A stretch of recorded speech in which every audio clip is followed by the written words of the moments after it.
Que dire de la prédiction selon laquelle Babylone ne serait jamais plus habitée? Elle s'accomplit à la lettre, quoique pas immédiatement, en 539. Après sa chute, Babylone devint le théâtre de nombreuses rébellions, jusqu'en 478, date où elle fut détruite par Xerxès. À la fin du IVe siècle, Alexandre le Grand envisagea de la rebâtir, mais il mourut avant que les travaux n'aient bien avancé. Dès lors, la ville sombra peu à peu dans l'oubli. Au 1er siècle de notre ère, elle comptait encore quelques habitants, mais aujourd'hui, l'ancienne Babylone n'est plus qu'un tas de décombres en Irak. Même si on restaurait partiellement ces ruines, Babylone ne serait qu'un objet de curiosité touristique, pas une cité pleine de vie. Le site désolé de cette ville antique témoigne de la complète réalisation des prophéties que Dieu inspira à son encontre.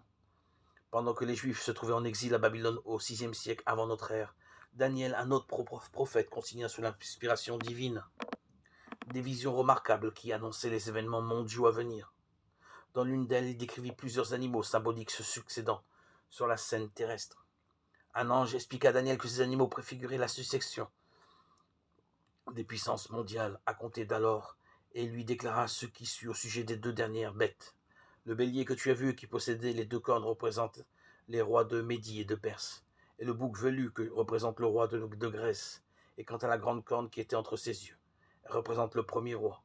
Et comme celle-ci a été brisée de sorte que 4 se sont finalement élevés à sa place, c'est que 4 royaumes de sa nation se lèveront, mais non pas avec sa puissance. Daniel 8, 20, 22.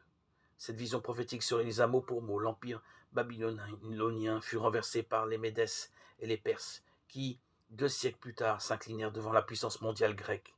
L'empire grec eut pour fer de lance Alexandre le Grand, la grande corne. À sa mort, cependant, ces généraux se disputèrent le pouvoir si bien que son vaste empire éclata en 4 empires de moindre importance, 4 royaumes.